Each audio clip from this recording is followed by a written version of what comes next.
What's up, everybody? It's Jeamain Wicker with Real Estate Aholics, man. And I got some great investors with us right here. Lenny, tell them who you are, where you logging in from, brother. Hey guys, what's up, man? This is Lenny. I'm logging in from Springfield, Missouri, man, by way of Cleveland, Ohio, man. I'm a wholesaler, buy, hold investor, creative financer, user, real estate holic. Facts. What's up, Jay? What's going on, man? Not much, bro. Tell us where you logging in from and what you do. Jason Sims, Dallas, Texas, wholesaler, same as Lenny, creative real estate, buying, holding, subject to, you name it, we do it. If we haven't done it, you name it, we'll try to do it. Oh, man. And we put our heads together, it's definitely going to get done. That's No for sure. doubt. There's nothing we cannot do, man. You know what I'm saying? So today, man, we got a great one for you guys today, man. I don't know if you guys was able to click on last week. Hello, wholesaling sucks in Dallas, Fort Worth. You hear what this guy say? I don't know who it is, but wholesaling sucks in Dallas, Fort Worth right now. Who is that? Whoever that is. Oh, no. Hey, I can't see Facebook user, you need I can't see your name, man. so we can see what your name is. Yeah, I'm finna drop the link for you, bro. Let's Come on. let's talk, man. Let's holler at you. I'm about to drop the link for you, bro. DM me real quick. I'm gonna give you the link. I didn't know who we talking to, bro. Yeah. You got to register so we can see your name. Yeah, man. I gotta DM me real quick. I'm gonna send you this link, bro, so we can talk. Man, so listen, we gonna definitely talk about some wholesaling today, man. I know last time we spoke, we touched on a lot of stuff last week, man. So we did a part 1 and a part 2. Last week was the part 2. We talked about trust and a couple other things on there. So if you guys haven't seen that, definitely log into that, man. There was a lot of gems that were dropped. But this week, we're talking about let me see if I can pull it up. I had it right here. Wholesaling. Yes, sir. Wholesaling, guys. So anybody want to explain to these people what wholesaling is? I'll let you do it, Lenny. I mean, well, wholesaling is what a lot of companies have been doing for a long time. You buy something in bulk and you kind of move it at a cheap price. In our instance, we get real estate at a cheap price and we move it at a higher price, right? But we get it at a wholesale price, meaning we get it at a very, very deep discounted price and able for us to actually assign it to an end buyer that's actually going to be able to make some money on the deal. Facts. So, we can, like I say, we get at such a great discount that we still can sell it sell it to an end buyer at a greater discount too. So everybody wins in that whole transaction. You know what I'm saying? So, I mean, it's not just in real estate, man, where you can be a wholesaler. You can be a wholesaler in multiple things, right? So you look at Walmart. Walmart don't make none of those products. They may make a few of them, but the majority of them, they don't make them. They find a person who creates these different widgets or whatever the case is. They buy them in bulk. So to get them at a deep discount, they turn around and put their points on top of that, and then they sell it to us at a discount, I guess, as well, to where everybody feel like they won. Right. That's what a wholesale deal is. Nobody want to feel like they've been cheated. So here's the definition that I tell my students. It's the art of finding deeply discounted properties. Yeah, man. That's it. That's all it is. The key to this whole deal, the thing is, man, you have to get good at finding discounted properties. That's right. That's where it's at. The buyers are the easy part. I know, if you come up the way I did, man, you may have think that people don't have that kind of money laying around, or hundreds of $1,000s, or have access to that. Listen, blow up that myth. If that's going on in your head, take that out and ball that up and kick it down the street, bro. Because just because you don't got it, don't mean that they don't have it. Exactly. Because they do. And if they don't have it, somebody else got it to lend it to them. Exactly. So, if they're in the business, OPM, we always talk about OPM, other people's money, the bank's money, whoever it is. Okay. And some money just jumped on the live with us right Absolutely. now. So, you can talk to Jerell and he'll help your buyer out get some money too. So it's all good. Yeah. Truly one-stop shop, man. Truly one-stop shop. Jerell, what up, though? How you doing, fellas? How's the week, Doing man? great, man. How you guys going this week? Man, doing great, man. Man, pretty good, man. Hitting this week in the mouth so far, man. You know what I'm saying? I ain't getting hit, but I'm hitting the week in the mouth. Mm-hmm. You know what I'm saying? So I just had somebody that logged in. He said, this is what he said, Jerell. Let me show you, bro. Hold on 1 second. I got to get your comment on this, bro. Okay. Where we at? He said, wholesaling sucks in Dallas-Fort Worth right now. So basically he's saying, if it sucks in Dallas-Fort Worth, because right now, man, Texas is where it's at, right? Mm-hmm. So if it sucks here, that means it sucks everywhere everywhere then, right? So even worse. That's what I'm saying. This is the worse. Mecca. Well, you know, I'm here to really chime in on the getting to the buying side and get some tactics from you guys on this wholesaling side. You know, I don't really go after too many wholesale deals per se. But I love to, chime in on what I'm seeing on those end buyers that's buying the property from those wholesalers' point of view and whatnot. I'm interested in discuss that. Because you're underwriting the deal. Yeah. As far as Texas, though, is concerned, he says it's a drag out there, huh? Yeah. I don't think he know that's where we at, man. So how about it? Man. Is it slow? Is marketing? What do you think it is? A lot of times what it is that, go ahead. I'm sorry, Lenny. Go ahead, bro. Where I'm at right now in Springfield, Missouri, a lot of these buyers are dependent on guys like Jerell to close deals. Period. It is what it is. That'd be a deal. They go on hard money. I'm seeing deals close from anywhere between 21 and 30 days. This is what I'm seeing deals done because of the appraisals, getting the appraisals out there, getting the loan approved, closing on the loan, etc. So that's literally what I'm experiencing in Springfield, Missouri right now is a 21 to 30-day closing window. I'm fine with that as long as we close, you know what I mean? And as long as the buyer, you know what I'm saying, get out of the situation or solve the situation. You talking about hard money. What are you talking about? Yeah, his buyers. His buyers. End buyers. Right. Well, I mean, it has to be a deal, though. Exactly. Unfortunately, I come across a lot of people who think they have deals. You can't blame them because no one knows what they're, don't have a crystal ball on what the appraiser is going to appraise the value for. But. Sometimes they're way off, and those are deals that are just no way, even through squinting, where they're deals.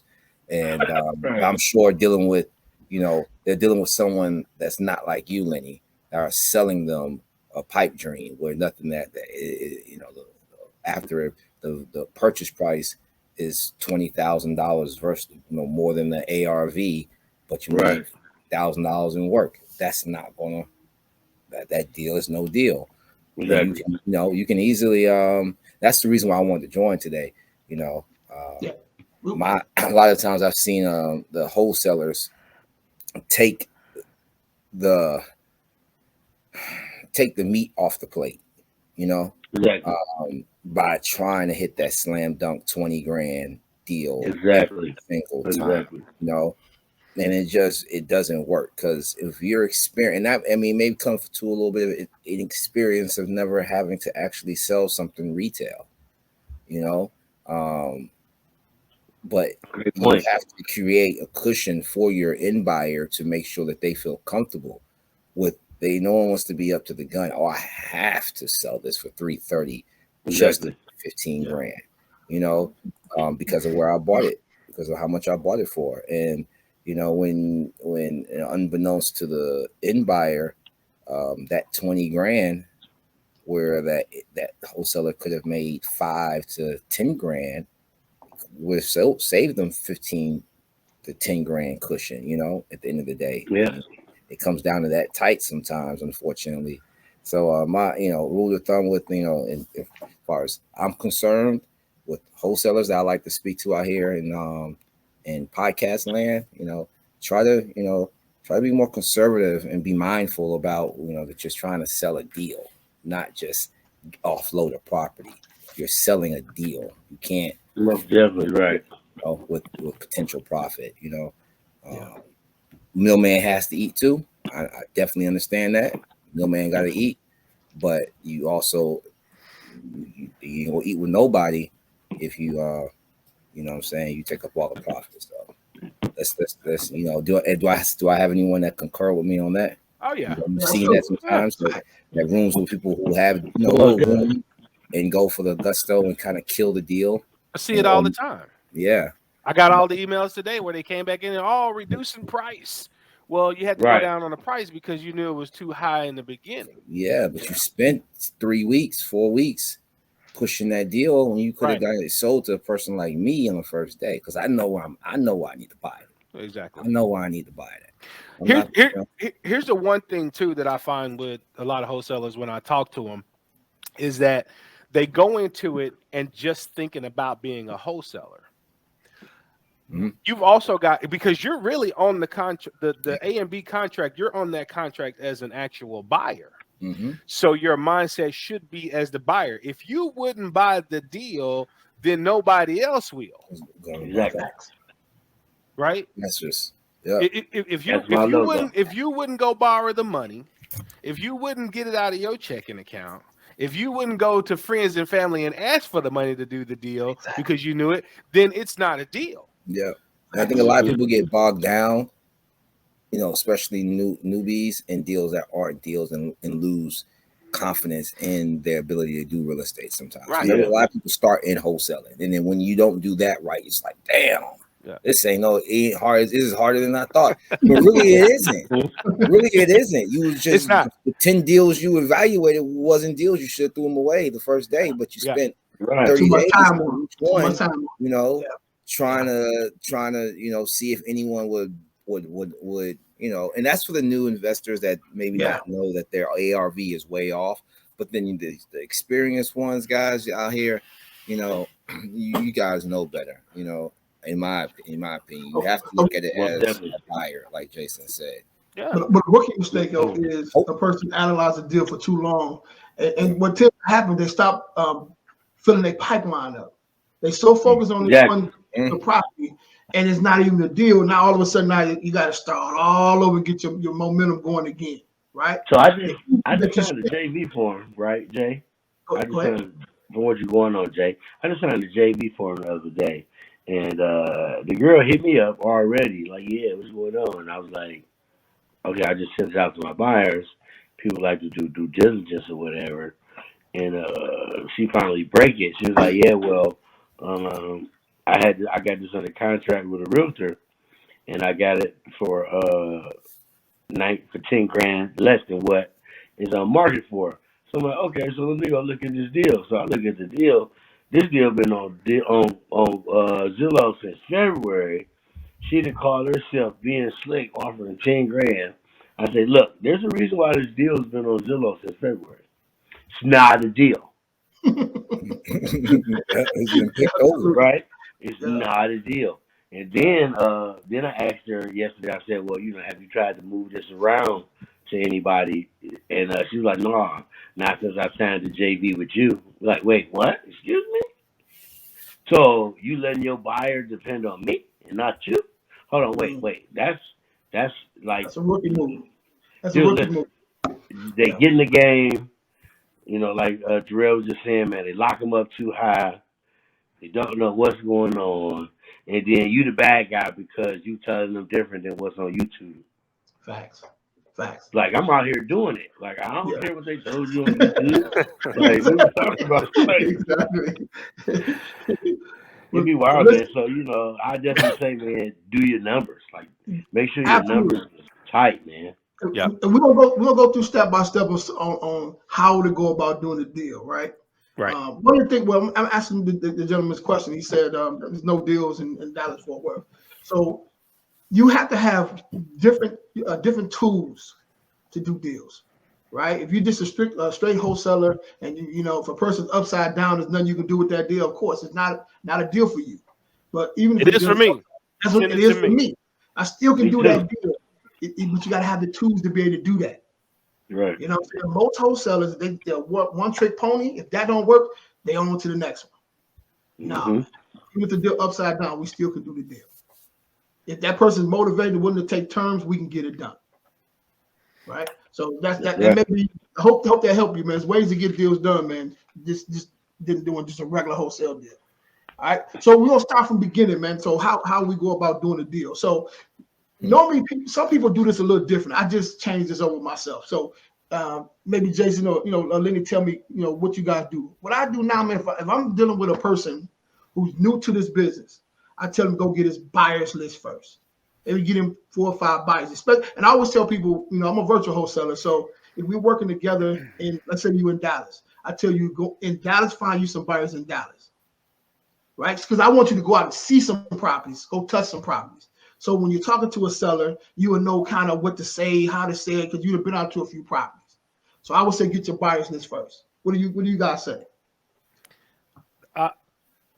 Yes, I'm with your buyers list first, but I'm also telling to market for sellers and buyers at the same time. Okay. Because if you really look at the dynamics of you filing your distressed properties, you're going to run into your absentee owners and wrong numbers and people that are in between that, where if we're just asking if they want to sell and not if they're interested in purchasing, then we may have missed out on that buyer too. So while we're marketing, we shouldn't just be focused on marketing just for sellers. If I'm making cold calls, or if we're making cold calls, we're asking. We were trying to see if you may have an interest in buying or selling a property. We don't even tell them what property we're calling about. That's a good point, guys. Okay, because now I can build my buyers list and get motivated sellers at the same time. During that process, if I get a seller and I've also got 3 buyers that I've talked to, because remember, they're easier to come by. I got 3 buyers that I've talked to in the first hour of my cold calling, but then I luckily come up with a motivated seller in the second hour of my cold calling. Well, guess what? That seller, if I'm able to contract them at the right price, I've already got 3 buyers who would probably be interested in it. This would be the first. This would be your first. This could be your first day on the phone. You could actually do that. Yeah. But I don't wholesale too much. I have wholesale about 10 properties, I could say. So I know the process up and down, but I always looked at it as, hey, I was going to renovate that property, and then either the location, something just didn't, I always look for reasons not to do the deal. It's just me. I always look for reasons why I shouldn't do this deal. If I see too many, then it just happened to turn into wholesale deals. That's how I've made buckets off of wholesale deals. But I went in it as a buyer first, so I saw the potential, or the actual profit in it. Forget potential, the profit in it, and how much I can make off of just doing nothing for it. Okay. Yeah. But as far as, and I think this is the same as with the buyers list, is that I've been doing loans over 8 years now, and private money has always been kind of like the holy grail, if you want to say, in loans, because there's no lender involved. It's just boom, straight to someone personal, right? So that's always you want to stack your team up with as many private money lenders as you can. So I always ran into the issue is I'll find a deal that someone needed funding for, then I'm trying to establish that private money that I haven't nurtured the relationship with maybe as well, and then nothing really connects. So just years of that happening, and just funding the first position loan on the hard money side, right? So what I've found out recently in the last 2 years is that it just kind of hit me one night. I was like, you know what? Let me find the private money lender ready to lend right now. Then contact all of my go-to clients that always have deals that I'm funding and say, hey, the deal you got right now, you just put on the contract. Because like I said, those are my top 10 always getting deal clients. hey, I got funding for the deal you putting under contract right now. And it just connects instantaneously because that person, I just spoke to them, got them intake on the intake and know exactly how much they have to loan and the capacity of how they want to lend, if it's first position only or they're willing to do second position, and then move on to my already established class of clients that need funding. So it connected better. So that's kind of like the buyer's list, honestly, with the PML, making sure that I so basically find a buyer, see what he wants, make sure that he's actively looking, make sure he's actively looking, and then find something for that person that's looking. That making close the deal much faster than finding the seller and then now trying to find someone to buy it from you. Yeah, and that's kind of my philosophy too, because now you can focus your marketing on what type of deal they wanted. Mm-hmm. I'm totally different. I'm literally totally different, right? Because I just got into selling 2 years ago. I ain't been doing this for 5 years. I ain't been doing this for 8 years. Mm-hmm. You know what I mean? So I literally utilize the power of the internet. Okay. To get the deal sold, right? What I do is, hey, I got this property over here. Then I get a whole list of emails, right, of buyers. Then I vet those buyers or the bio. Hey, if you bought something in the last, send me an address so that I can, type into my little investment thing and I can see, what you've been buying, right? And then, boom, it's like send me that deal. Send me that deal. Send me that deal. Send me that deal. I literally get, because I truly believe too, though, it's because of the tools that's not available, right? So everybody's making a new app. Everybody's making a deal check app. Everybody's making a calculator app, things of that nature, right? So when I put a property into one of these calculators and I formulate that property to like what, Jerell may be doing, say 80%, 90% loan to value, 100% rehab. Like I add that into my, into my marketing scheme. And then that way people can see the different exit strategies, right? I send you one for a burn. I send you one for a rental. I send you one for a flip, or I send you one strictly with my wholesale numbers on it, and you figure out the rest, right? So with me doing that, I literally just formulate that deal, and I post it only like I only go to my market first, right? I only go to my market first, and this now after I have built definitely built the buyer's list, and I know what to send who. But if I just get a deal out of the blue, somebody send me that deal, I'm gonna post it. I'm gonna put the numbers together on that deal. I'm gonna put an exit strategy together on that deal, and I'm gonna post that deal.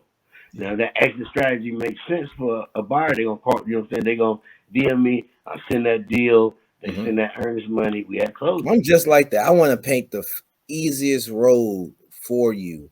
Yeah, accurate numbers. Really, I have only besides showing you, I definitely understand now. Talk about this, Jay. When do you disclose information, and how do you disclose information throughout the process? How do you guys do that? Like to a seller? To a buyer. Say you're wholesaling a deal. You have it on the you have it on the contract. Do you post the address, all the specs to publicly, or only to a select few? How much disclosure do you give about the deal without having any type of commitment of earnest money or purchase sale agreement like that? In that, contact. Give it all. I give everything but the address. You give them everything. Because remember, if I've already got a signed contract, I have equitable interest. And so at this point, I don't mind giving you the address. So you can do your own due diligence as well with that address. But that's what a person that I've been rocking with. Yeah, I have no problem. Here you go, bro. Here's everything. Let me know what it is. But because I'm a virtual wholesaler, so if I'm doing something out of state, I'm gonna give them enough to say, you know what, I'm interested in this deal. And then the next thing what I do, I say, okay, when you want to go take a look at it, well, I'll be tomorrow about 10 o'clock. I tell you what, give me a call tomorrow at 10 o'clock when you get ready to leave.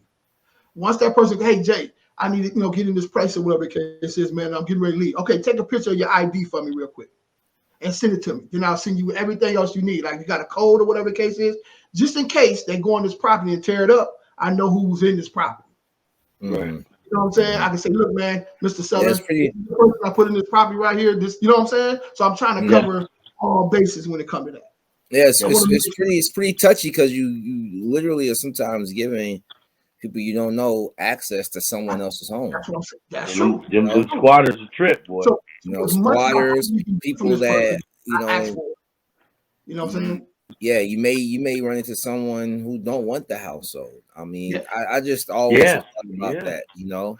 But here's the deal: if that person is serious, right, and he's really a buyer, whatever the case is, man, you going to look at this place. I done gave you the numbers. I done gave you a video or all the pictures you want or whatever the case is, and it seemed like a deal. You don't want to give me a piece of your ID, bro. I'm about to see this information. You're probably not serious. Probably not serious anyway. You're probably not serious, bro. So okay, well, I'll let you later, bro. You give it to me. Now I say, okay, I got your information, bro. I know who you are, even though I don't know who you are. Right? Yeah. Hey, this is the last person we talked about. His ID. Go get this cat. He just stole up the place or whatever the case is. That's kind of how I do it on virtual deals. You know what I'm saying? But somebody, I got a couple people on here, man. Hey, I got a question for us on here. I'm missing it, bro. Okay. Let me see here. Can y'all see it on that side? I think so. Yeah. Marketing for sellers or buyers list. That's all I see. Tell them the same thing. Okay, they kind of saying the same thing. They saying it's fire, guys. You guys are killing it, man.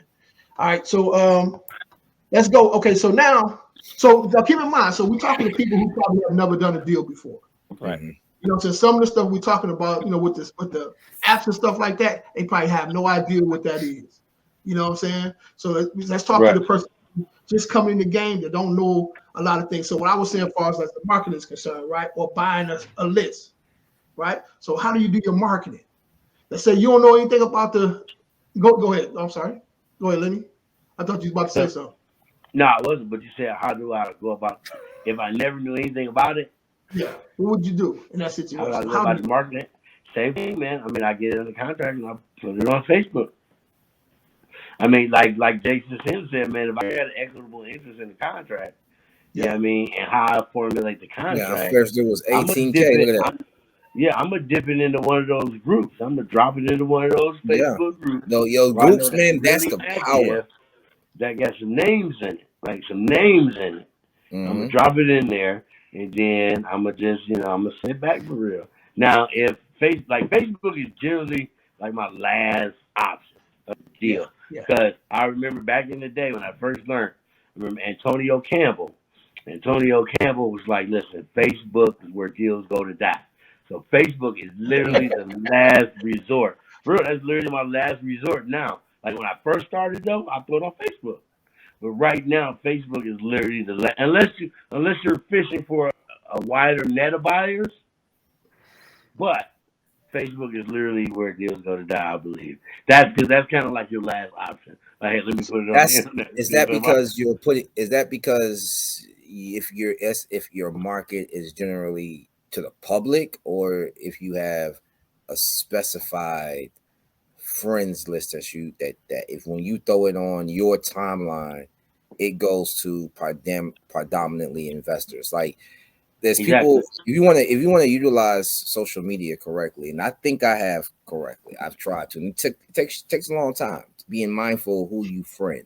I mean, I used it as not so much as friending my friends, but friending investors over the years. So if I put a deal in a group or even on my timeline, I would say at least 75% of the people that I've never probably met before in my life or talked to a couple times or one time or anything are investors themselves. So I catch traction putting it on Facebook just because my audience and my friends list are investors, not just right.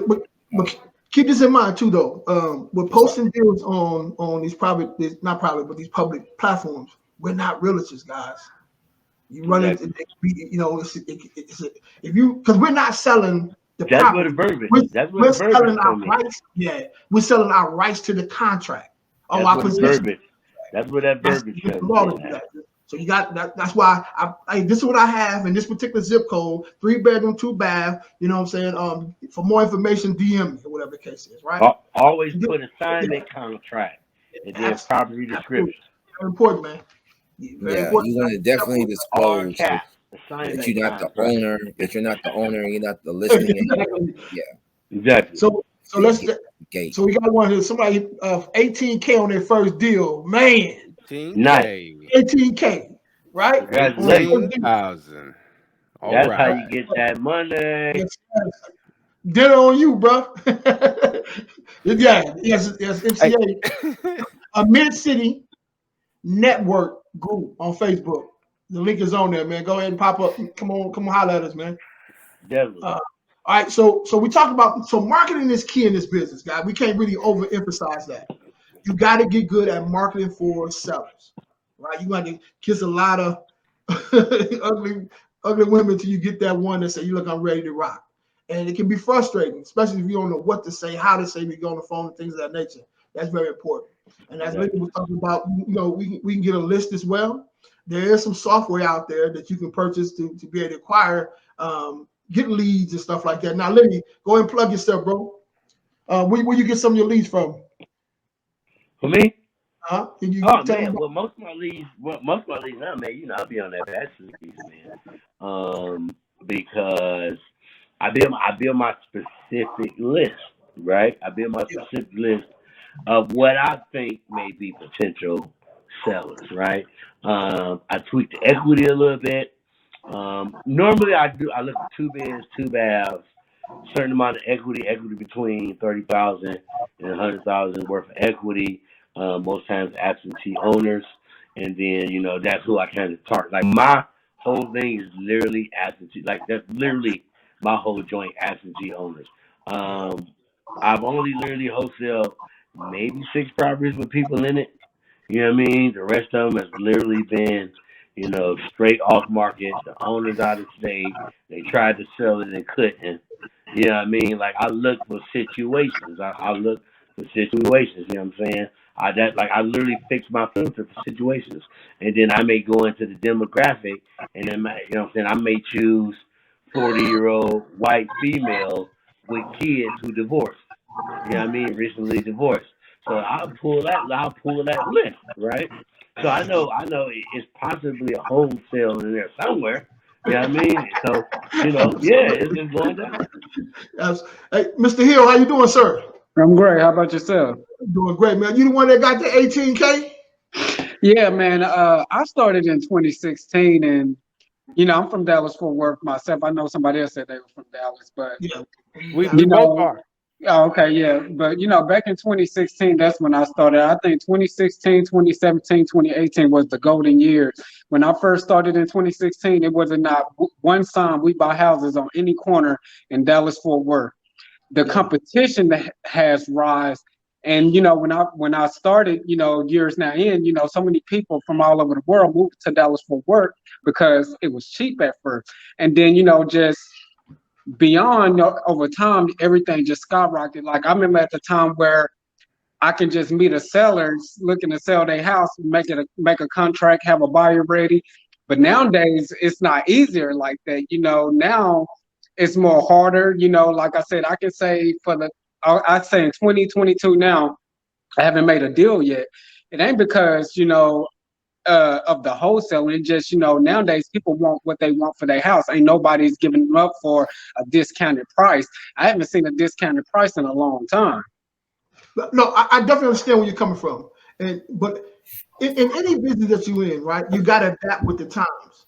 So what are you still applying the same old method that you did back in 2016, or have you adapted to what's going on? I'm not gonna lie, man. I got ATMs and things like that. I don't. Well, see, so you okay? So you can't say what you're saying. I went a whole different route, man. Real estate is a love and hate thing. so my thing is, you have to adapt. You have to adapt to the situation. Now, you're right. There's a lot of people out here that's, you know, saying this and saying that, or whatever the case is, right? But the cream rises to the top, bro. adapt to the situation, man. So if you're making 20 calls, now you gotta make 40 or 60 now, right? Yeah. You gotta the tools that you're using to be able to solve these problems. Because you mean to tell me that there's no problem in 2020? Well, I can say this. I wouldn't say it's not a problem. I think back in 2019, like I guess around the pandemic, I just got to the point where it's just, it ain't hard for me. It just got to the point it ain't as easy as it used to be. So and number two, I never had a team. You know, I made my first 6 figures in 7 months when I first started. You know, I made $100,000 in 7 months when I first started. I worked at Board and Milk in Dallas. I would work from 4 in the morning, get off at 12:30, and I would grind every day until it got dark at nighttime. And what I was running to, other wholesalers I'm thinking they buyers in the beginning. Turns out they ain't nothing but a wholesaler like me. So what I learned how to do, I built my buyer list. I started finding actually buyers, and I found my top 10 that were any house I get, man, they'll take them right off my hand. But the thing is, I have trained a lot of people how to wholesale. And I think when 2019 came, I started asking all my guys, I said, man, is it difficult to wholesale now? And they start saying the same thing, like, yeah, everything is going up. You know, sellers are starting to want for their house. And I would tell my buyers, they're like, man, that house too much. I say, listen, you gotta understand, man, the market has changed. People want what they want for their house nowadays. Hey, have you ever watched Batman, right? Say instance of Batman, right? And you know, with Batman being in certain situations, you know, he'd be like, damn, okay, I can't be this, but then he'd be like, damn, I got this tool belt. Now see, Batman kept a tool belt. Batman kept the tool belt. This goes back to what we were saying, financing, lease option terms, different exit strategies in wholesaling and to keep your business going. Wholesaling, you know, you can wholesale the real estate. We can lease option, short-term rental, contract. I mean, you know, you can literally wrap a deal in the deal and move that deal. You know what I mean? Like, you know, yeah, man, you just got to it's that tool belt, bro. It's that tool belt, man. You know, I got a question for you, though. Go ahead, Jay. I got a question. Who are you targeting? Your sellers. Who are you targeting? Who, me? Yeah. I had over, I say, but in 2020, I have over like 2,000 buyers. I have a big buyer list. Right. No, see, I'm talking about your sellers. Who are you targeting? Yeah, who are you targeting? So okay, just say right now, 2022. I think out of the outline done from 2016, like I met so many sellers that, like I said, a lady named Miss Johnson, her husband left her over 35 houses when he died. So I'm more the type of person, when they reach out to me, then I sell the house.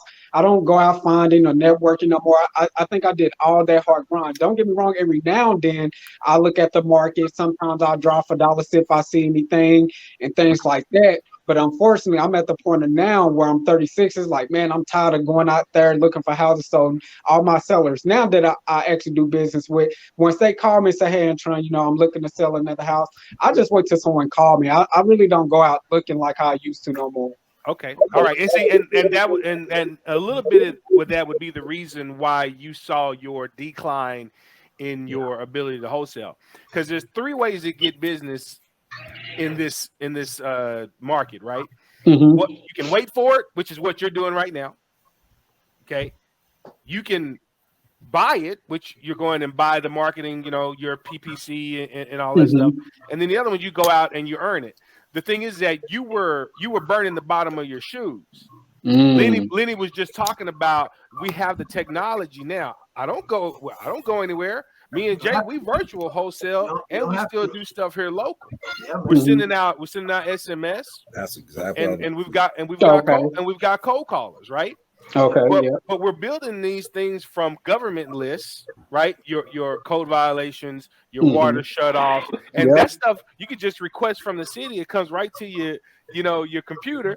Pull the list, put it in there, and then we'll stack that on top of another issue. Absolutely. Right. So now you got code violation, and then we'll stack that over on top of now that code violation also. Why is it a code violation? Well, because it's vacant. Okay, and then code violation is vacant, but it also got a probate on it. So now I got 3 issues on this one property, and if I call the right person, that's a deal. And all you gotta do now is do this. Yeah, skip tracing. Skip tracing.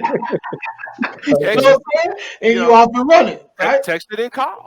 Well, I put it like this. I say the reason why I really got like I'm telling you guys, I was ahead of my game in 2016. I'm talking about at a point in time when nobody wouldn't even buy property lands. At a point in time, I had like 30. I had like 30 of them at the time, and on the west side of Fort Worth, and then nobody wanted them. Then 2 years later, everybody said, "Oh, you got any land now?" They building houses on property land. I said, "Dude, I had so many of them, but didn't nobody want them at a point in time." Yeah. That's when you see, and if I'd known you back then, I would have told you to put options on every last one of them. Damn, and I didn't do that. See, and I was younger in the game, so I didn't know that at first. Because and I understand how you feel about 2016 because that's when I started real estate back in 2004, but then I went back to corporate America in 2006. And then I left corporate America in 2016. Okay, October 2016, which is probably the same time that you and I were killing it and doing deal after deal after deal, deal after deal. At that time, I was a mortgage broker at that time. And most of my deals, and if you know Dallas, they was all out of 75215. Okay, Fair Park area. Yeah, and I did a lot of deals out there too. I did a lot of deals in Dallas too. Yeah. You know, 75216. It's hot over there now. Oh, it is hot over there right now. Yeah. But then the same houses that you and I were wholesaling back then, we were picking up at 10, 15, and 20 stacks. And then we were able to wholesale it for 30 and 40. Yep. Right? Not anymore. Not anymore. No.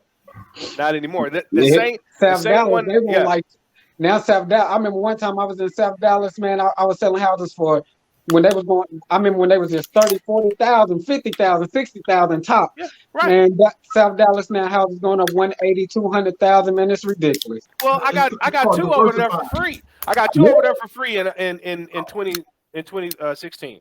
Oh wow. Okay. Why? Because some of the mortgage companies, remember the 2008 mortgage crash? Okay, a lot of houses over there went vacant, but also a lot of the mortgage companies went belly up. Yep. They lost the paperwork, so they charged it off. So it looked like it was a credit card charge off, not a foreclosure. So they never took the property back. And all I did was go to the bank and got all their properties. Oh wow. I didn't even know you can do that, man. Well, you need to get down with the team, bro. Because remember, you in the right spot. When an LLC or corporation is inactive, they can't contract anymore. Exactly. Fact. But I can go buy the corporation from the Secretary of State. Okay. Oh, okay. Yeah. Now we talking a little bit deeper, right? Yeah. Because I didn't know that. Yeah. See, so what's so bad? It's funny that you said it. See, I was one of them guys. Like, I don't know if y'all heard of this brother called Antonio Edwards. I don't know if y'all heard. Yeah, I know Antonio. He left Chicago and went to Florida. Yeah, he left Chicago and went to Vegas. Yeah, and I don't know if y'all watched the video when he was doing it on the board saying, this all.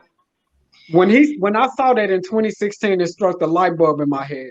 And I said, man, I think I can do this.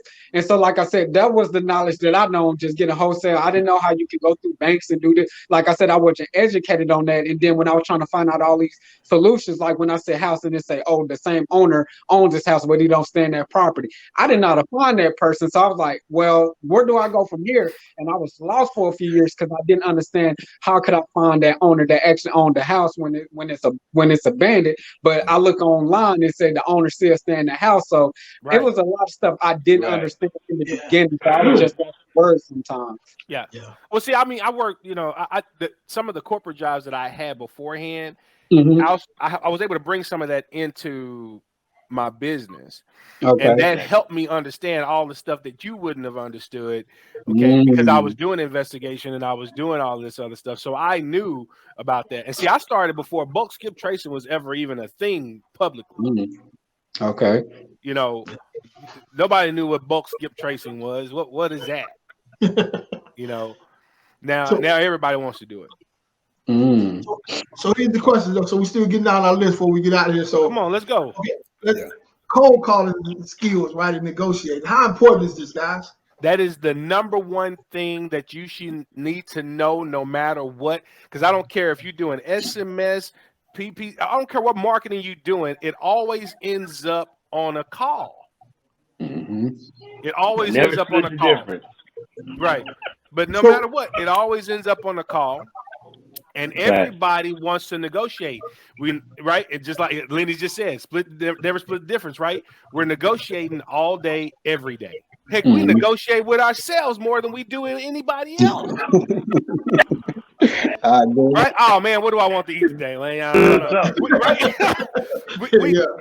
Right? But we don't understand that that's a skill.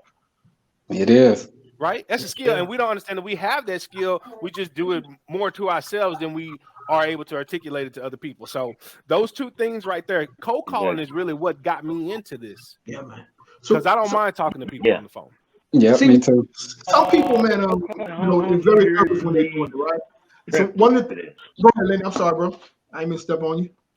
Lenny, like cold calling home security, cold calling cable. You kind of break it up. Cold calling those leads. Prepare me. Hey, Lenny, breaking out like a robot. Got a bad signal, buddy. Bad signal. You're in the matrix, brother. Log out and log back in. Yeah. Ours going down. Okay. So one of the things, man, that I used to do when I first got in this business, right? Like I've never had a problem with talking to nobody, but one of the things I used to do, man, I used to get on the phone and I would call people, right? And see how long I can keep them on the phone. So you get an older person, they'll talk to you for 15 minutes before you have to tell them what's going on, right? Or what you calling for. So I hear a dog barking, I'm like, hey, what kind of dog you got there? So I hear some Price is Right going on in the background, man. That's my favorite show, man. I used to listen to that when I was, and I'm just talking to building up the confidence, bro, to continue to do this, bro. So if you guys are in this business, if you're scared to talk on the phone, this may not be it for you. But you may have to put your 10,000 hours in, man, because eventually it's gonna get a lot easier for you. Maybe the first, second call or third call that you make gonna be kind of nerve-wracking, but after that, it is what it is. And the way I look at it, right? Somebody got a fear talking on the phone. Yeah. Just answer every call that comes in, even the spam calls. Answer them. Talk to them. Yeah, I get over that. Yeah. The way I look at it, right? Yes. The person on the other side of the phone got my $10,000 and I want it, bro. Yeah, I pick up the phone and talk to the spam. Talk to the spam people, man. They want to sell you something. Tell them, hey, look, I'll buy one of whatever you got if you buy two of what I got. Whatever. Just talk to them. Another thing, so the people that just come into this game too. So here's another thing that you gotta learn how to do too, man. Pulling comps, right? Submitting offers. Oh right? yeah, pulling comps. How important is that, man? And how do you do that if you don't know, if you don't have the software? Because I know people just come to this game probably don't have the software to pull comps. Man, I'm gonna tell you a crazy story. I remember when I first got in the game and I had to build a big buyer list. They be like, "Well, what's the comps like?" What? And I tell them, I'm like, "How long you been in the game?" They say they've been in the game by 7, 8. I said, "Well, I shouldn't have to show you comps. If I have a house and you you trying to buy it, you should be able to check the comps yourself." If I'm dealing with another wholesaler, right? So because what tends to happen, you may see something post up. Somebody may post something on social media, and they may grab it and then shoot it over to you to see what you think or whatever the case is, without doing any due diligence. So if I'm dealing with another wholesaler, I tell them, say, listen, man, send me over what you use to pull comps so that I can quickly look at it real quick and determine if it's a deal or if I want to dive in it further. If they don't come with it, I'm keeping moving. Yeah. I want you to show me. I want you to show me where all kind of stuff, bro. I lock my whole day up, man. You know what I'm saying? It was much easier. It was a much easier deal if I just verify with the comps that you see, and then make sure those pan out. Make sure everything is feasible. It's so much simpler. That's ideal. I've had a person actually giving you actual comparables, not phantom comparables. Homes that sold 3 miles away and or cars higher school districts. Those type of information, speed the process up for myself, and also make sure that if I'm buying that property, it gives me an idea that this is definitely they're concurring what I'm seeing in it. If I'm gonna pull my own comps regardless, I'm definitely gonna do same comps come up to the same comps they use, then we on to something. Rather than what happens most of the time is I don't find any comps. I ask someone, show me your comp, and their comps are bogus. And I look at appraisals all day. And I know, you know, You got to that? what comparables 2 miles should out. be. Yeah, all kind of stuff. I found so many. You can't. People think that you can look over the undesirable. Yeah, that's the problem. People think they can look over the undesirable and pull the comps that they cherry pick, but you can't really do that. They're not going to go over. They're not going to look past comparables to hit you the one that you used. You know, and I'm talking about as appraisers standpoint. But keep in mind too, if you're a wholesaler, man, you doing a JV deal or you trying to ship it out to somebody, you gotta paint the picture of this deal for me, make it as easy as possible. Right. If I got a deal under contract, when I send it to my buyer, look, everything is laid out for you. All you have to do is quickly, a couple minutes, look at it. I'm gonna dive in it further.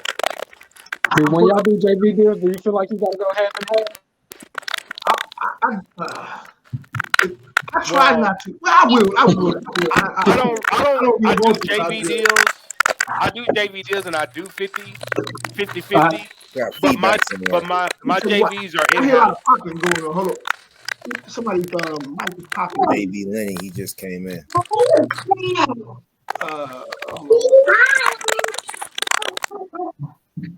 Yeah, that was Lenny. Yeah, Lenny.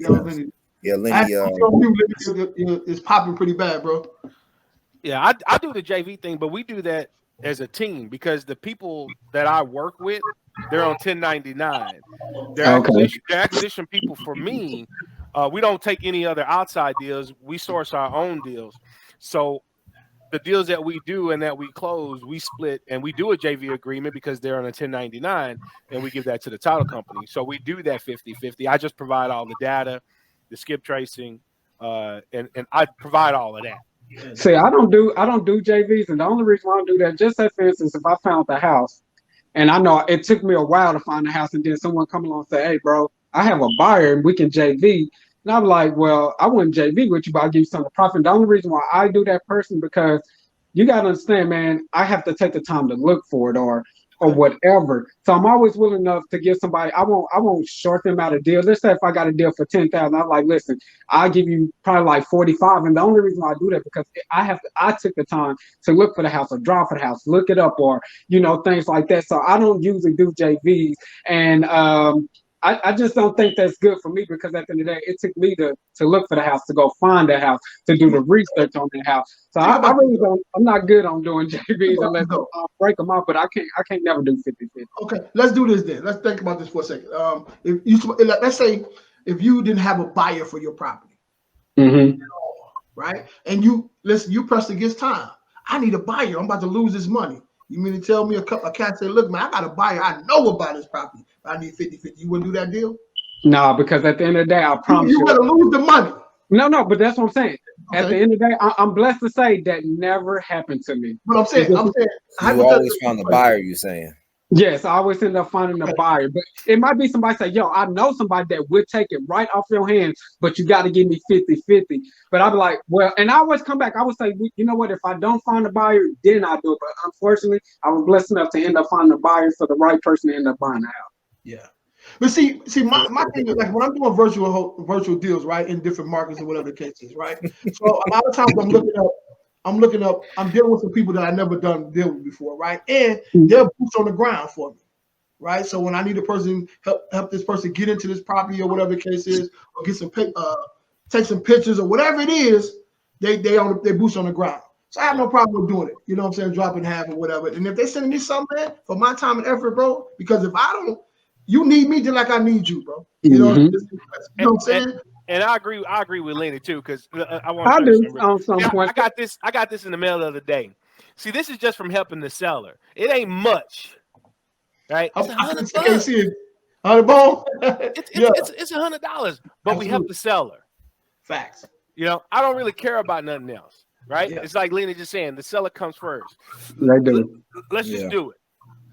Right, I feel the same way. My buyers come, my clients come first. Yeah. Like I don't want no one who gets a loan from me to not understand what they're getting into and it not to be profitable. I mean, that's the worst thing you can do, in my opinion, is go buy a house cash and you're a newbie. And it works out for a lot of people, and I'm glad when it works out. But I can only imagine the number of people that don't work out for, because there's a lot of things that you may fall into that may take you down. So if you're new and you work with me, that's almost virtually impossible, because unless you arrogantly go off after I tell you how you shouldn't do this deal and go do it, you will have a deal on that's going to make sure it makes money, and no vendor is going to kill your pockets. In my view, if your contractor's charging you way more than they should be, I'm the type of person to let you know, like, hey, that's not market price. I'm not going to charge you if the insurance company is even quoting you for more than I've seen insurances for your property type, size and city and state. I'm gonna let you know, like, hey, I think that's kind of high. Maybe you should go get another quote, from someone else. But I'm always looking out for my client, no matter what, because they come first. They're the ones that's returning. Oh, definitely, I agree with you. Let's check out Lenny, man. He got a little video we'll show real quick. It's a couple seconds long, bro. That's him on one of the properties. Like Lenny. I can't hear him. You can't hear him? Audio problems. Man, y'all can't hear it. Okay, you can hear it though? Yeah, we can hear it.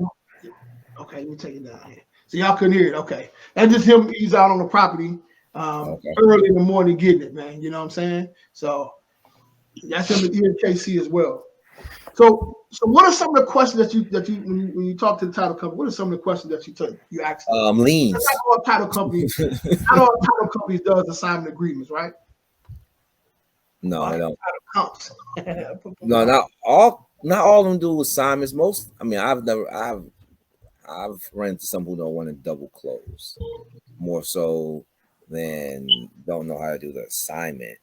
A lot of them are stopping though now, Jerell, especially because we tried to do one, or we had one there in Georgia, and they referred us to, and we've done assignments with them before, and then they stopped. They said, hey, we're not doing assignments anymore, so they referred us to another title company. They said their insurance wouldn't allow them to do it anymore.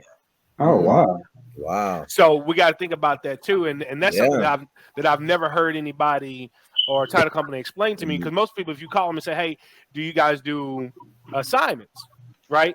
They'll say no, but they never tell the reason why. Yeah. And now that title company explained it to me, I think that would be the reason why, that their title insurance and their personal insurance for their business won't cover it if something comes back and hunt them. And in a couple maybe of states, it's because that whole, I don't know. I wonder why. I would love to get a couple of states though. Now you gotta be licensed to be a wholesaler in a couple of states, right? So now they have these lobbyists lobbying these people. They won't, because renters is losing money, right? Just keep it real, right? They Oklahoma is one now. Yeah, I think Baltimore. I think is another one as well. But Chicago, what you have to do now in that situation is do a double closing.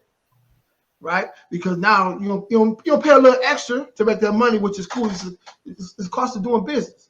Yeah, you can do it, pay a double close, do a double closing, or sign up with that state or whatever the case is to get a wholesale deal. So, but the problem that runs in with double closing is now you need transactional funds. Oh, Philly too? Huh? Yeah, Philly's. He said Philly as well. Yeah, some of them. Yeah. Okay, so transactional funds. Yeah. Which I can help you with, of course. No problem. That's crazy. I never heard of that. Yeah. So Liddy just said that the title company there, Titans, just held an event for investors explaining the art of wholesaling. So he was just at it the other day. I was on there. I saw him going to that meeting. Yeah. Wow. Maybe they'll teach you how to get around what they're talking about.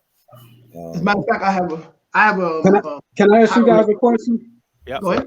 Do any of y'all own properties? Yep. See, the biggest thing that I regret, I met a girl off YouTube, and she blew my mind, and that's where I'm moving forward in my life now. I did own houses, but I sold them. But this girl started as a wholesaler, and she had the same vision I did. She said, you know what? I don't want to own all these houses because you got to pay taxes on each last one of these houses. Got to do all this stuff. This girl turned around and started owning buildings. I'm talking about complexes. And that's man. And she put me on game. Yeah, she spent $100,000 for, I think it was like a 12 complex unit, and she only started with $100,000. She went through this program. She said, "Yeah, you only got to have $100,000 to get a front and to own a 12 unit." And when she told me that, it blew my mind. She said, "See, all these units right here, only got to do one. When it comes to taxes, I don't got to do every apartment. It's all in one bunch." And when she told me that, it blew my mind because I didn't know that at first. Yeah, you definitely want to move to multifamily as quick as possible. Yeah, I mean, yeah, that's real talk. Yeah, that's my next goal. But check out. There's ways to do that without putting $100,000 down. Really? So you go to check out when you go on YouTube, pull up master lease options. Okay. No, you ain't gonna put that kind of money down at all. So that's a lot of risk you put down. But I mean, it's ways to get it done, bro. And before you go past this title companies and title work, I mean, of course, a lot of people know about this already, but we speaking also in mind of the new investors and whatnot. There are liens on properties, known about and unknown. Okay, so whether you are wholesaling it, assigning, or double closing, I think it's worth it to you and your time to know what type of liens you're working with on the property. That right there can help in negotiating, and also making sure that end of the day that's taken into account, because when they pull that title work, chain of title and all that, they want to make sure that they cash out every single party that's supposed to be paid off by that. That transferring. So I will tell you that I will buy with liens. The only problem and the issue comes in is when they get ready to sell it. But I'll buy it with liens, and I'll hold it for the rest of my life. Or if we can get some things taken care of later, I will. If not, eventually I die. It'll do whatever it needs to do, and we're done. Good to go. But yeah, I'll buy it with a lien on it. But here's another point too. When you're dealing with a title company too, if you call a title company as a wholesaler, probably what you want to ask them is, when they run the title work, will they get paid at the closing? So when you're not out of pocket for them to run the title work, right? As a wholesaler, you don't want to invest none of your money. So let's say you do, a few $100 or whatever the case is, having to run the title work for you, and let's say something come back on the title. Yeah, I've never paid for that. Money. So you don't want to have none invested. Yeah. So I call multiple title companies. Yeah. Go ahead. I'm sorry. Yeah, I'm sorry, Jay, man. If people are paying for that, definitely call more title companies.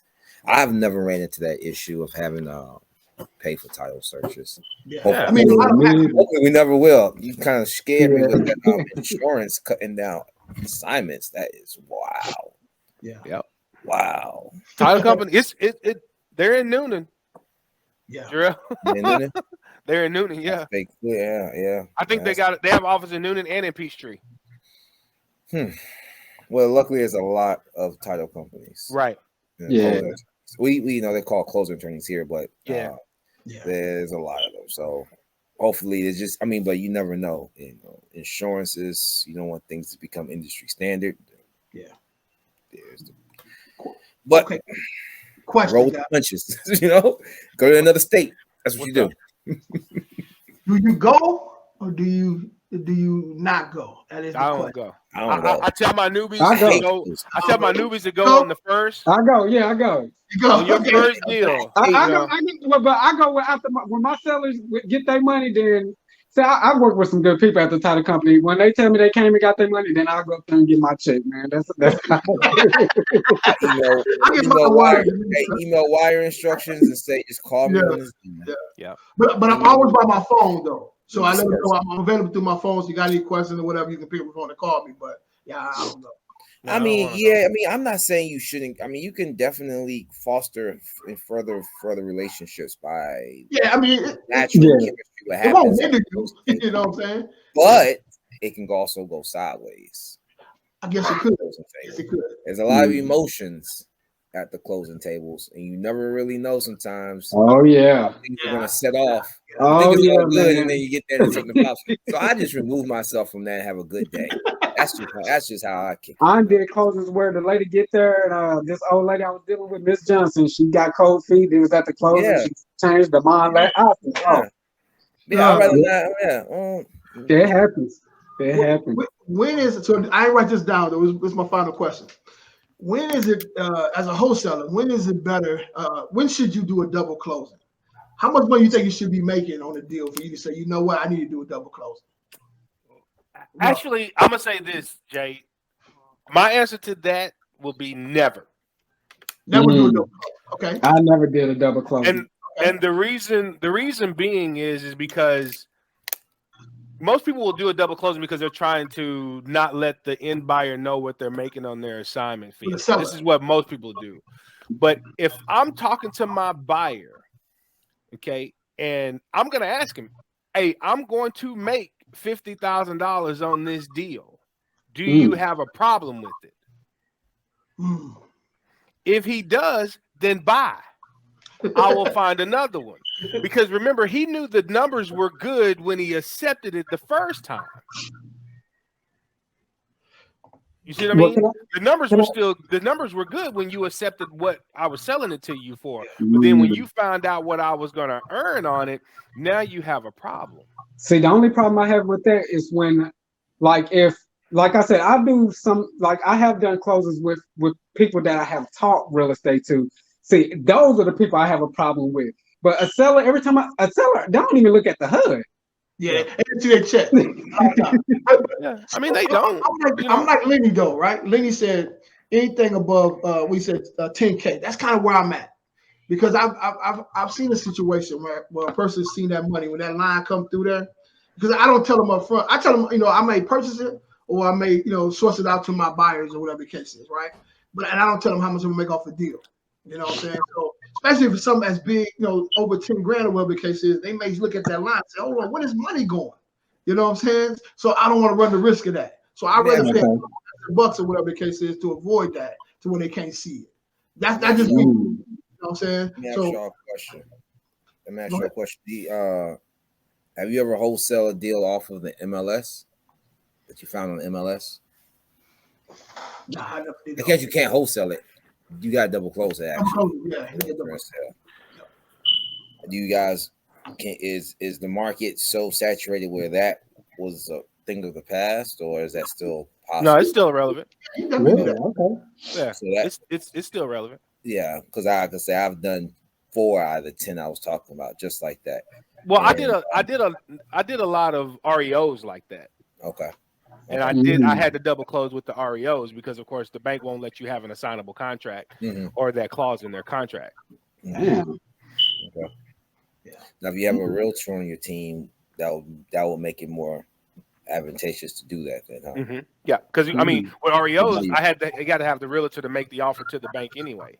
Yeah, they want a licensed agent to submit that offer to them.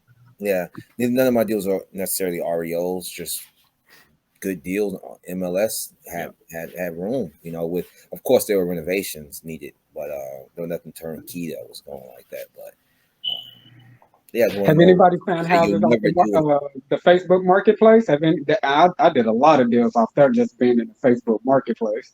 I haven't actually. I will sell on there, but I would never. In 2017, I think I probably 2016, 2017. I think I probably sold 15 houses just off Facebook alone. People selling their houses, and I put under contract and resell it. Now, garage sale groups do pretty good in there. Yeah. Yeah, man, I saw a lot of houses. Because they're doing garage sales, and then you go in there and you're asking to see, hey, you're doing this garage sale, right? Are they looking to sell the real estate too? Or you see, and even in the garage sale groups, they put in their estate sales. Well, they're selling everything in that house. Yeah, is the house going too? Lenny, don't say that on here, Lenny. No, but Lenny wife is. No. Don't bring it up. We're gonna walk right past that. Lenny, don't say that on here, Lenny. He gonna be mad at you tomorrow. Oh man, that boy, that crazy, man. Have any of y'all been through like where y'all when somebody died doing the airship? Have that been like the worst thing? Have y'all? Boy, It's that the is best thing. I didn't hear what you said. I love those, man. Ooh, you do? Oh my Yeah. God, them things take months, man. I've been through some of them. Say that Take again. months. What did he ask? What did you When you ask? do the airship, like when somebody died, trying to get it over into the man, I have done some of those. It took me like 3, 4, 5. But what I'm But gonna those tell are the you, best profitable yeah, deals. because most wholesalers don't go to that extent to get it. And, I do. It just takes a while. Most of But them here's the won't. thing too, Antrion, is that you're in Texas. And it's easier here doing the affidavit of airship and all of that stuff here. Oh, okay. Really? In Georgia, which is where Jerell is, it's Uh-huh. a whole lot difficult. It's made more Really? difficult. It's worse than it is here. Damn. Listen, man, this has been action packed, man. This has been action packed. We got to go a step a little deeper, though. We got to go. This is wire funds. What is wire money? What's that? Wow. I always get my funds wired to me, so I never go to the title company to get a check, or it's wired to me, man. I do that sometimes because I do that. Sometimes I get it wired, but most of the time I go in there and pick it up. But see, when you're a wholesaler, right? So the deals are out of the state. I'm not flying in to get it. So why? And I don't want to go through the mail. I might not see it. For 10 minutes. Yeah.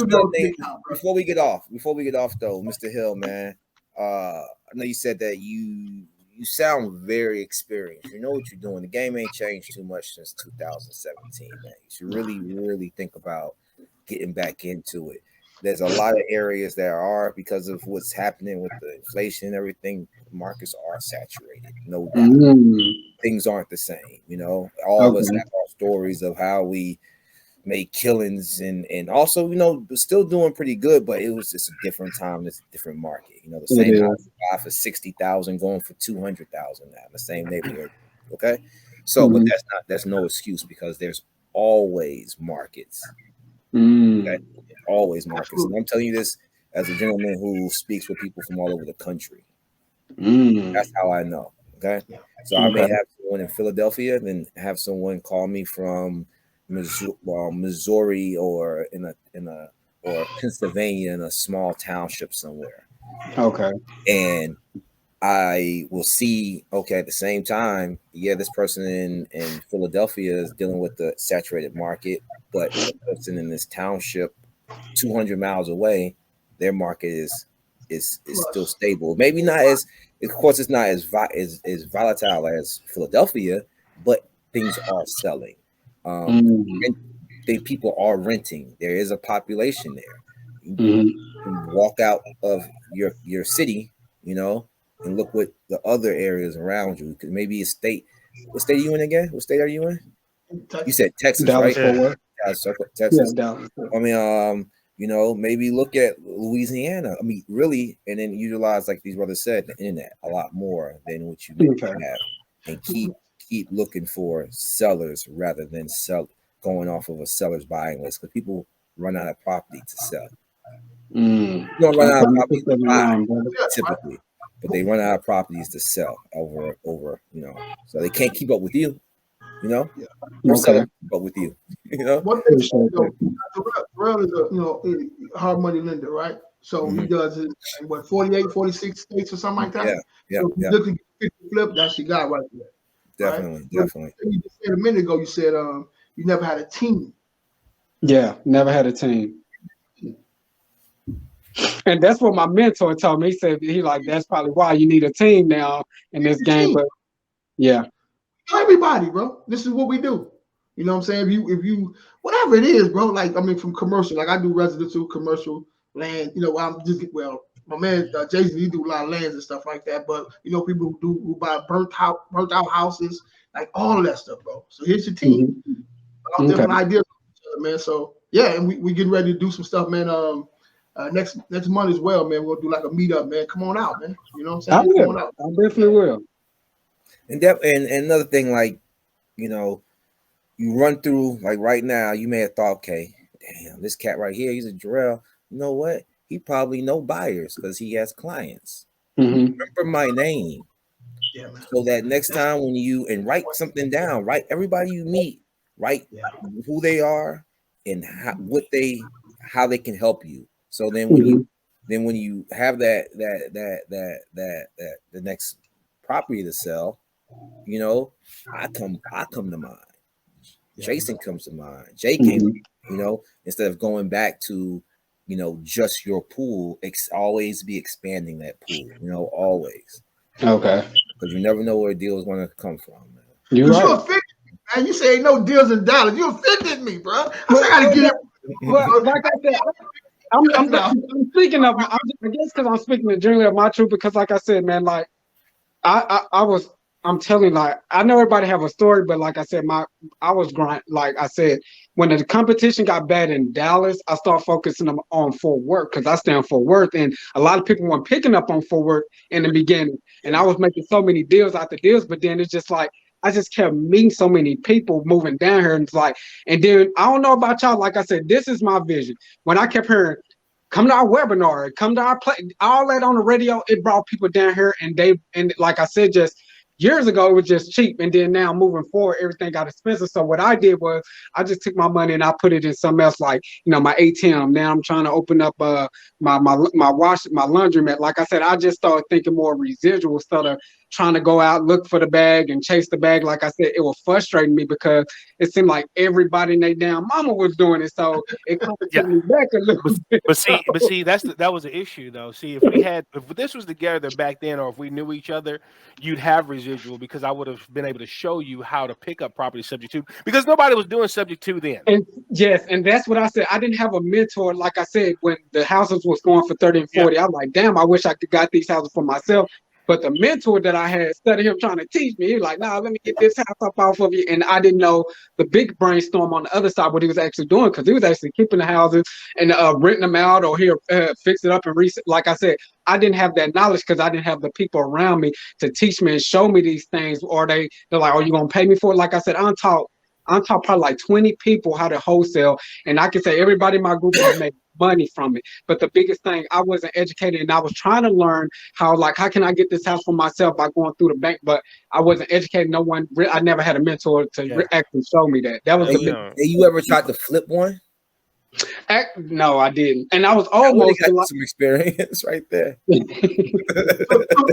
you've been laser focused on this wholesaler like this, and you've been able to do all you have done. Imagine you do this, bro. And see, there's other parts that you ain't touched yet. Yes. So you with the right team, man. Just keep checking in with us, man. Just keep. We'll definitely hit some points. Okay. That'll move you forward and what you're searching for, but you gotta be willing to, like, in my point of view, because I know what you mean. I'm from Atlanta, so it's not many markets. I'm not going to say we're the top, but we're one of the most saturated markets as far as how the market has fluctuated between 2000, you know, from the bubble burst to now. Okay, but you have to be willing to, you know, use those other tools, put more tools on your belt. Get to accomplish what you need to in this day and age, bro. It will help you with it for sure. Okay. Let me say this though. Shout out to Lenny, man. He's still active, bro. That's his phrase. If that's anything, if I just read that, I'm gonna think of Lenny. It's going down. Salute to you, bro. Hey, Lenny, I might need to holler at you, man. I got one we need to talk about in 63113 up in St. Louis. Hey, Lenny, one quick thing, man. Let us all jump on your podcast with you together, man. Let's chop it up, man. Yeah. You know what I'm saying? Let me know if you with that, man. Hey, Mr. Hill, man, it's a pleasure meeting you, man. You too, Jerry. Nice meeting all of y'all, man. I stay in contact. When y'all have a group chat, I'm always gonna be in. If y'all meeting up, man, I'm always down, man. Like I said, October 20th, we're gonna be over on the north side on October 20th. Yeah, I'll be there. Yep. I'll be there. Yep. I think that was is it Addison? I think that side is Farmers Branch. Okay. Right off of 635 in Midway. Absolutely. I'll be there. And let me see. Let me see who was that. It's a cigar. Okay, he said he with it, guys. It's a cigar launch. You missed another gentleman on Mr. Leverage, man. You missed him as well. Yeah. So yeah, we get a chance to chop it up, man. But that definitely has been a pleasure meeting you, bro, and look forward Y'all to too, man. I Likewise. look forward to meeting y'all pretty soon.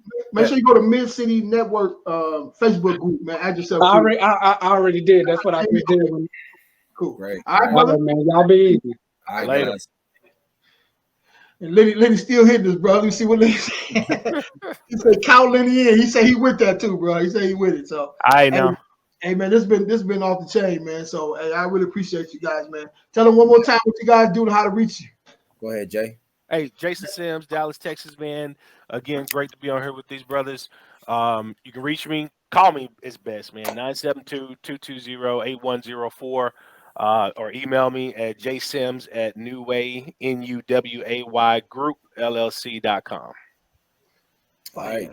Jerell Mattis here, straight out of Atlanta. A little broker in loans, hard money loans. Anybody looking for any fix and flip loans or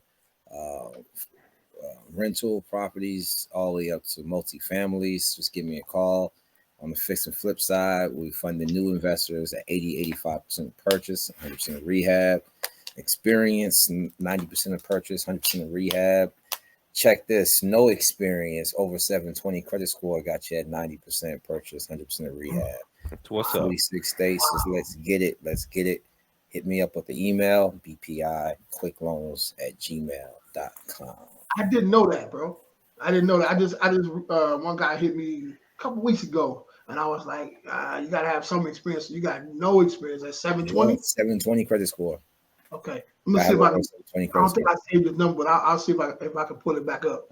You know how I do. I get you like that. You know what I'm saying? You let me know how you do your thing, man. So you guys, man, you know, definitely want to reach out to me, man. Go to the Facebook group, Mid City Network. What is it? Mid City Network. What is it, guys? Yeah, Mid City Network on Facebook group. Right? Go to YouTube and look us up, man. We have on the network. We got so many different podcasts on here, man. You want to learn about basketball? We got a basketball podcast on here. You want to learn about? Just get on there, man. Just sit on it, man, and wait till the podcast drop. But got a lot of things going on. But right now, man, we are real estate aholics, man. So if you are in real estate and you are an aholic, you should be here every single week. Every week, Wednesday. Tell them what time. Tell them what time, Jack. It's 6:30 Central Standard Time. So 7:30 Eastern Standard Time, and Pacific Time is 4:30 Pacific Standard Time. So there you go. Definitely, man. Hey, look forward to doing some deals with you with these new people coming in as well, man. And hey, man, go holler at these guys, man. Let's make some money together. Man. All right, guys. Salute you guys, man. Later. All right, peace. Oh, get Lenny before you get out of here. Lenny. We on. He said. I'll let you go. Oh, Lenny. Okay. Boy, that's crazy, bro. All right, bro. Y'all be easy. All right, now. Peace.